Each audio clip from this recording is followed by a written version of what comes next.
It rains in Portland again. I walk to the office before anyone else does, because that's how I like it. My gray raincoat goes on the hook by the front desk. The umbrella drips on the tile. Outside, the sky is the same flat color it's been for 9 days, and the buses on Burnside hiss past with their wipers going. The morning routine started about 2 years ago. I make 2 cups of coffee in the small break room every day. One for me, one for Reed. He never asked me to do it. I don't talk about it. The only people who know about those 2 cups are me and him, and even he doesn't say much. There's a cold mug on the counter from last night. A thin, oily film sits on top, like a small skin. I dump it out. The smell is strong and a little sour, the way old coffee gets when nobody drinks it. I rinse the mug and start over. Trader Joe's brand, the cheap ground stuff in the red bag. 2 cups, 2 saucers, 2 paper napkins. By 8:25, the floor is still quiet. The mail icon on my screen shows 3 new messages. None of them are important, but I sort them anyway. My job is to make the day run smooth for one person, and that person is Reed Holt. Reed walks in at 8:30. He always does.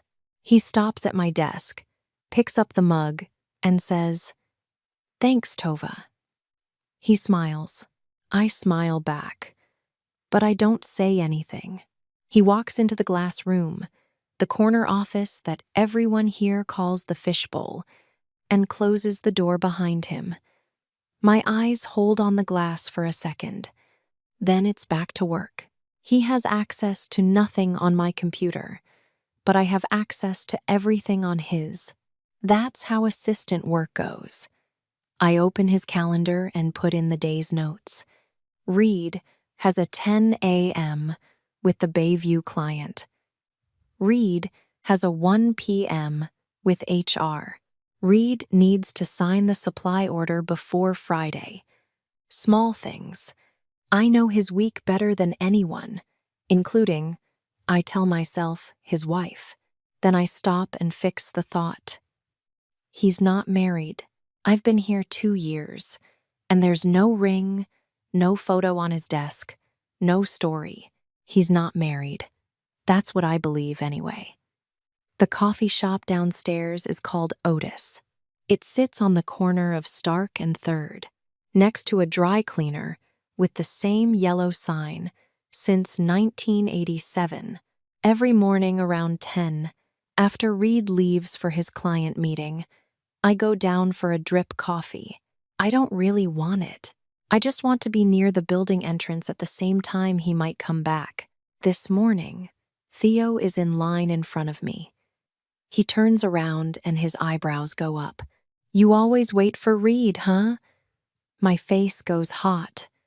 "No," I say, "too fast. I just like the rain." Theo laughs in that low way he has, like he's holding a secret for fun. "Sure, Tova." "Sure." My eyes drop to my shoes. They're wet. I'm not going to say anything else. That was a lie, and we both know it. Bea is on the couch when I get home. She's eating cereal out of the box with her hand, watching some cooking show with the sound low.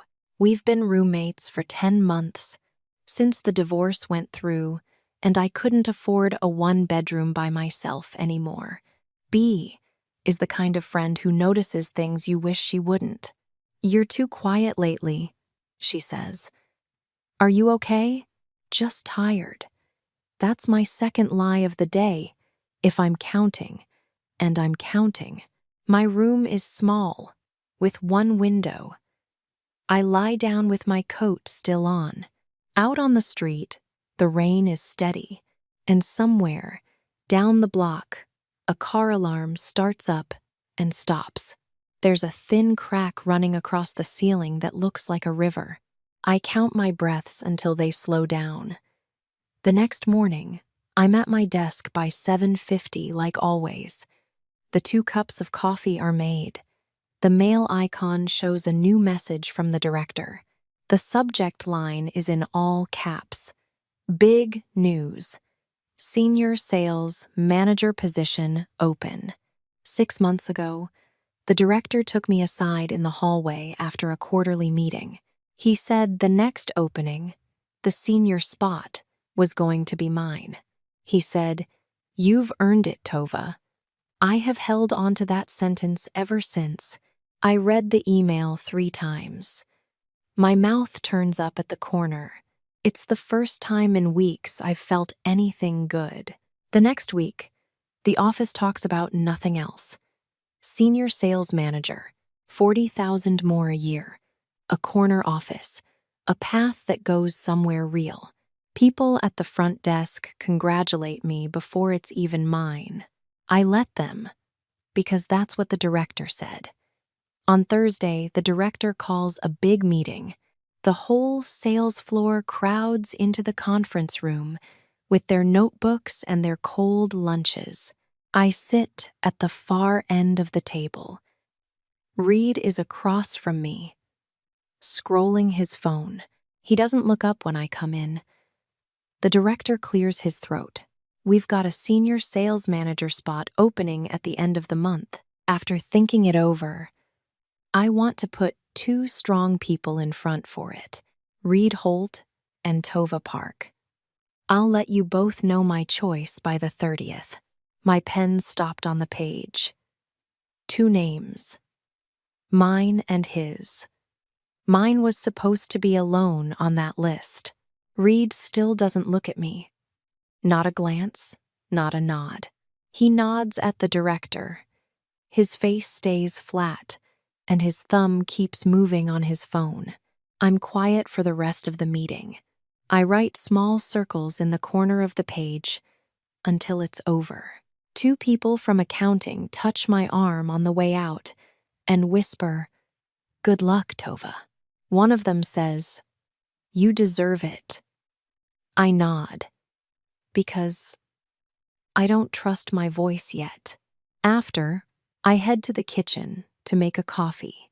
Cheap coffee maker on the counter, paper cups stacked next to it, that Trader Joe's snack bag everyone eats from when they forget lunch. I pour into 1 cup, then footsteps come up behind me. "Hey," Reed says. Soft, the way he is when he wants something. I don't turn around. "Hey, I didn't know they'd put my name in too." I really didn't. I make myself smile before I turn around. I push a 2nd cup across the counter to him, the way I always do. "It's fine, Reed. May the best person win." He took the cup. His fingers brushed mine for 1 second. Warm and dry. I think he meant it. I'm sure he meant it. My heart goes fast like I'm a kid, and I hate that part of myself. He walks back to the glass room. I stand at the counter with my cup of coffee getting cold in my hand. I shouldn't have done what I did that weekend, but I did it anyway. Sunday afternoon, I made tea, opened my laptop on the kitchen counter, and signed into the work mail. I have full access to Reed's inbox. That's how assistant work goes. I told myself I was checking for calendar conflicts. I wasn't. His sent folder showed an email to the director from late Friday. The subject line was blank. I opened it. "Boss, I want to be straight with you about this senior spot. I've worked harder than anyone on this floor. Tova is a good assistant, but she can't handle pressure. The Bayview thing last spring proved it. Let's talk Monday." Read? I read it once, then again, then a 3rd time, just to be sure my eyes were doing what I thought they were doing. The Bayview thing was a vendor mistake, not mine, and Reed knew it at the time. I sat in his office for 3 hours that week and walked him through every step of the cleanup. He knew. The kitchen stool got hard under me. The fridge hummed.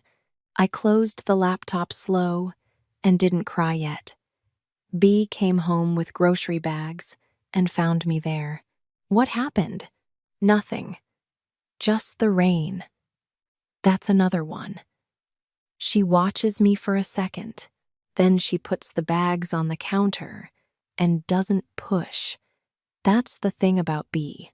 She knows when you're lying, and she lets you do it anyway, the same way you let her eat cereal out of the box.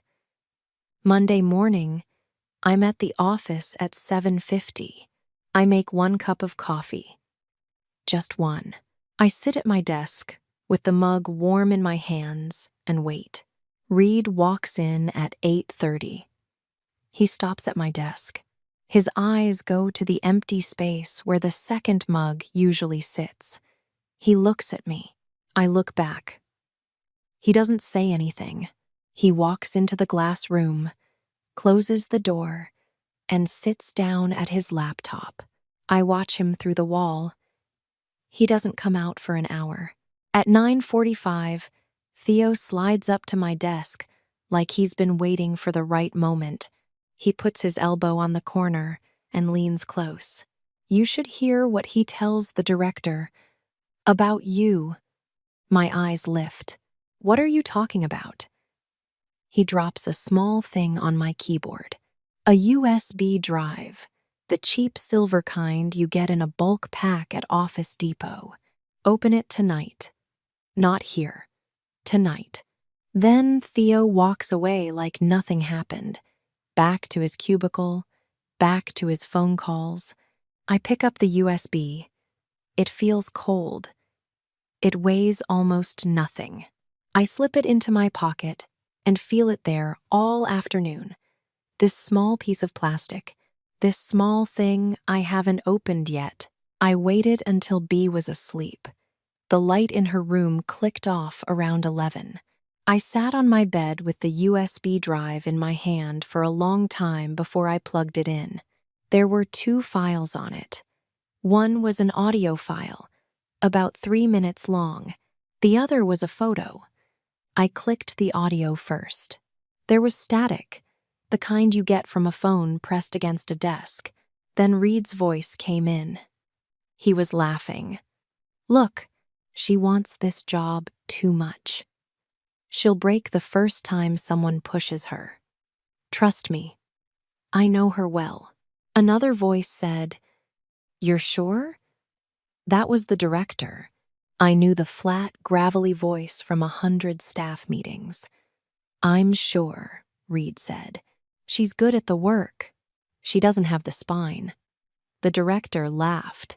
Not a polite laugh, a real one, deep in his chest. Then the file ended. For a long time I didn't move. The room was quiet. A siren went past on Burnside and faded toward the river. My laptop fan came on once and stopped. Then I cried into my own hands. Not for long, just enough. After that, I opened the photo. It took a second to understand what I was looking at. A coffee shop, brick walls inside, a window with rain on it. Reed at a table, in a green sweater I'd never seen on him, laughing at someone across from him. The someone was a woman with short brown hair and a thin gold ring on her left hand. Next to her, in the booth, were 2 small kids in puffy jackets. A boy and a girl. The boy was maybe 4. The girl was younger, in a high chair, holding a piece of toast in one fist. Theo had written a small caption under the photo. His family.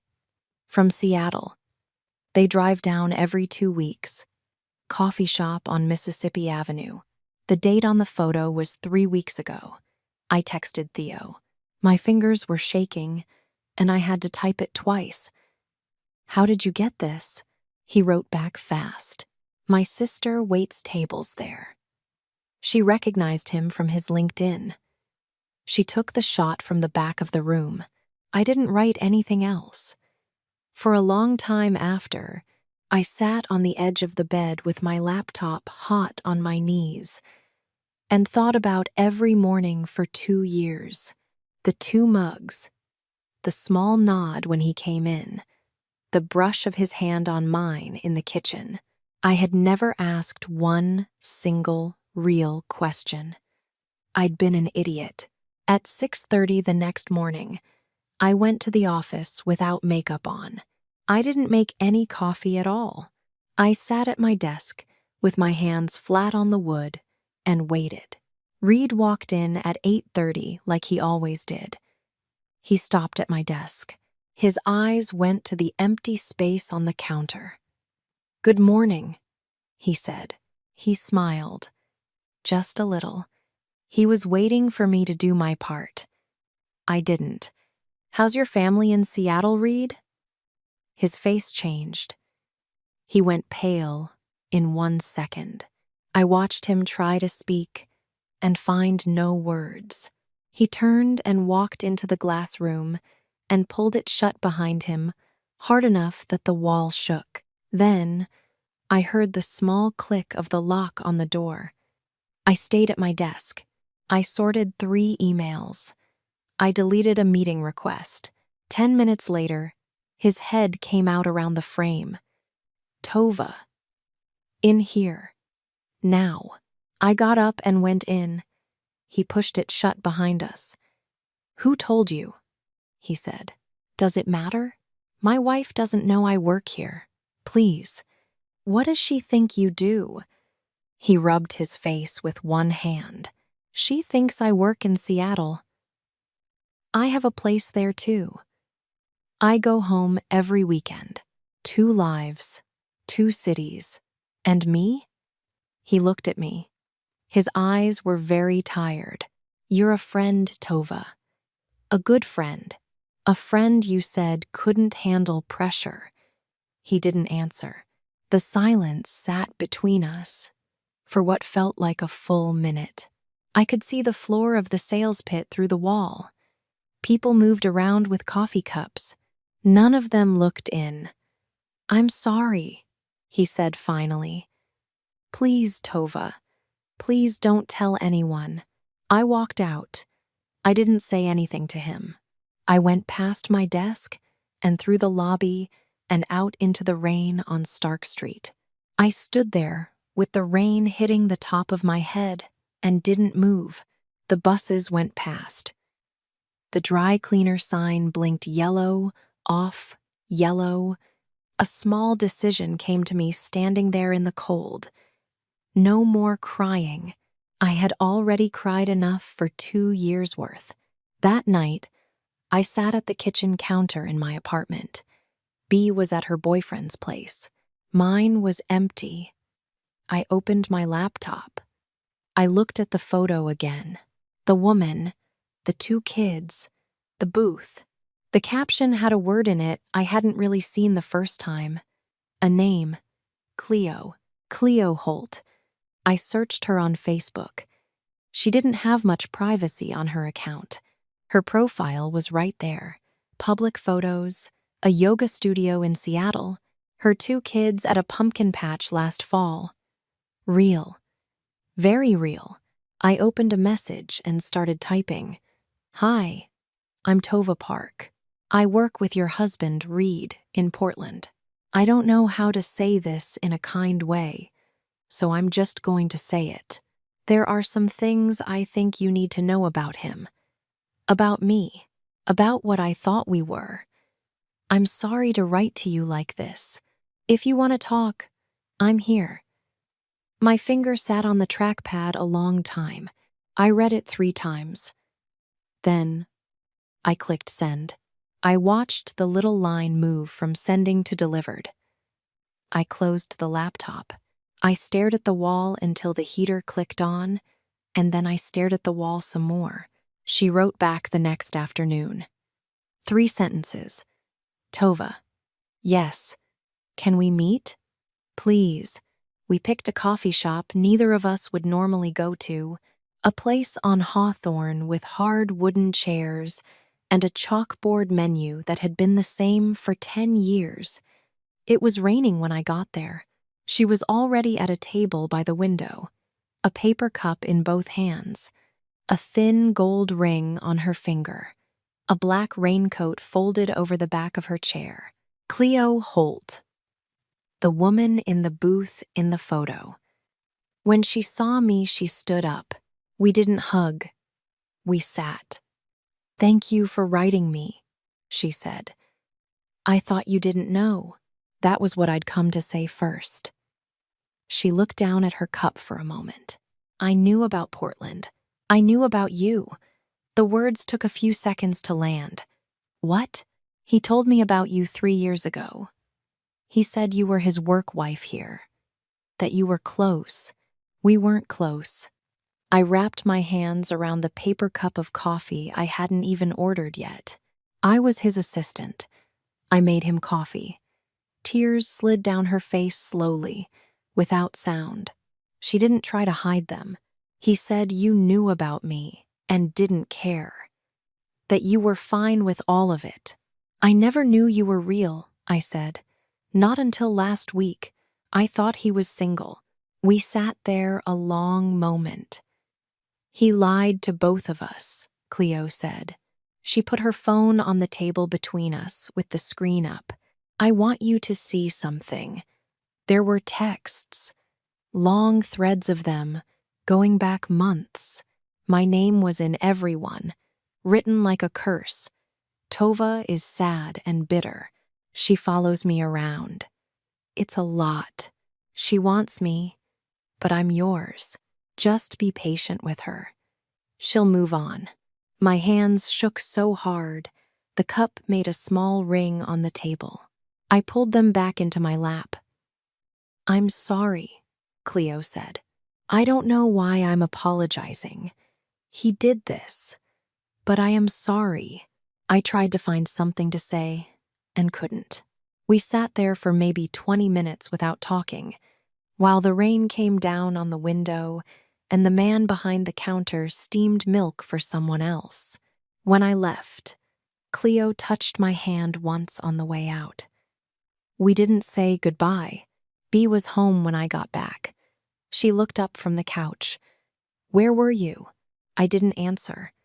I went into my room and shut myself in. I stayed there until it was dark outside, and Bea had stopped trying to knock. That night, I wrote one email. To the director. Subject line, blank.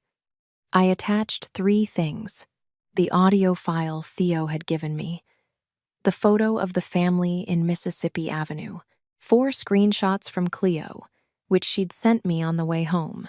I typed his name at the top of the message, Reed Holt, then 4 sentences. "This is Reed Holt. He lied to me. He lied to his wife. He lied to you." I sat there a minute. Then I hit send. After, I walked to the window and looked out at the rain on the parking lot below. A man was loading a dolly into the back of a truck. A small dog stood on the wet sidewalk. I said it out loud, to no one. "I'm done waiting." The office is quiet at 8:15 the next morning. By 8:45, the director walks past my desk without looking at me and goes into the glass room. Through the wall, I can see Reed at his computer. The director sits down across from him. They talk.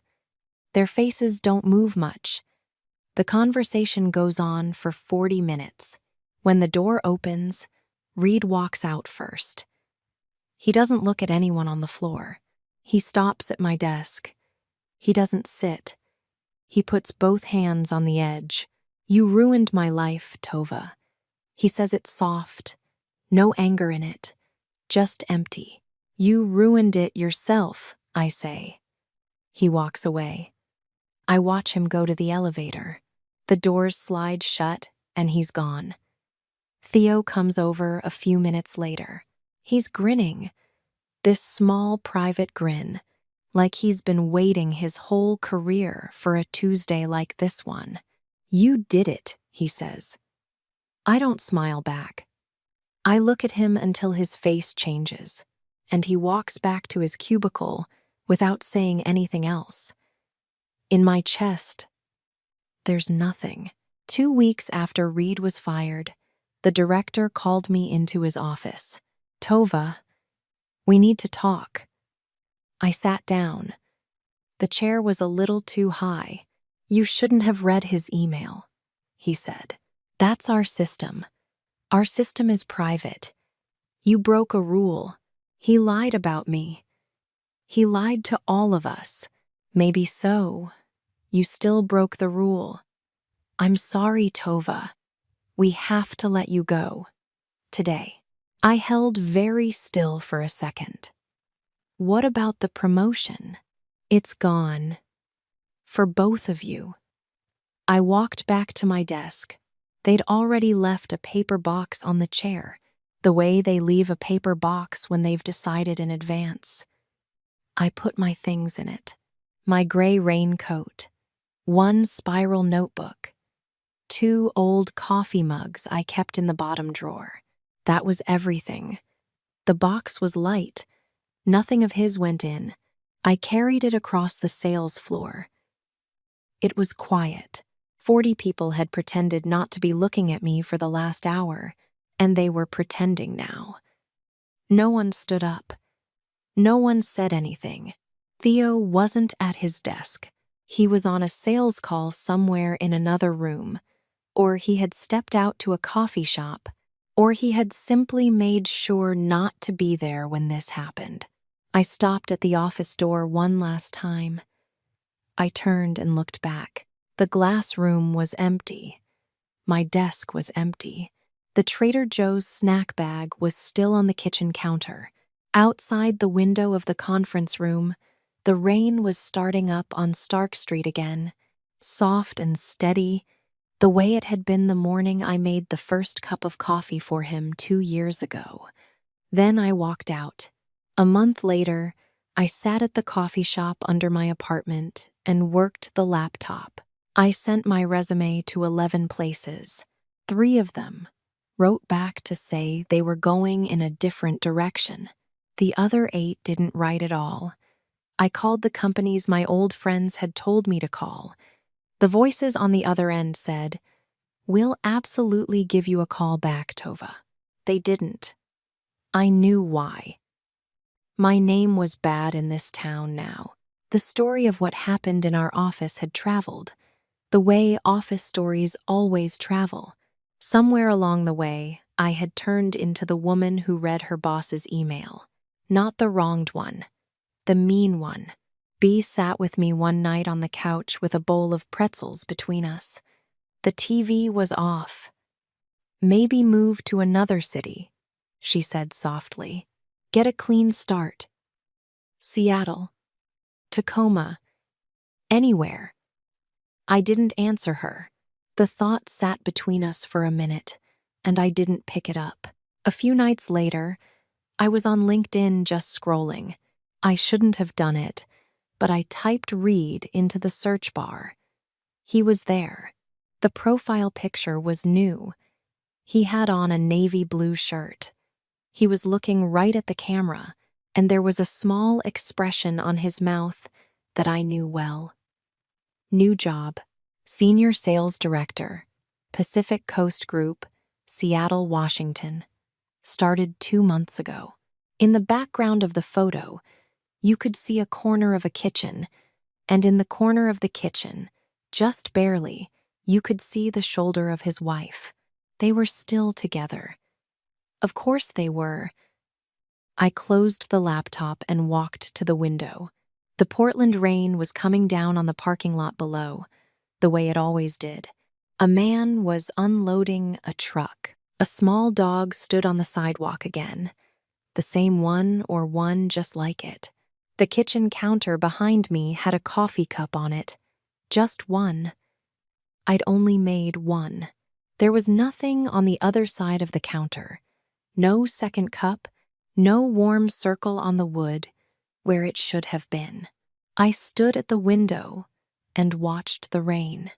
This story was hard to read because Tova gave so much meaning to small moments that meant almost nothing to read. the coffee, the waiting, and the quiet feelings. She built a whole world from them. In the end, the real lesson was not about love. It was about knowing your value before you lose yourself trying to be important to someone else. Thank you so much for watching and share your point of view in the comment section. See you in the next video.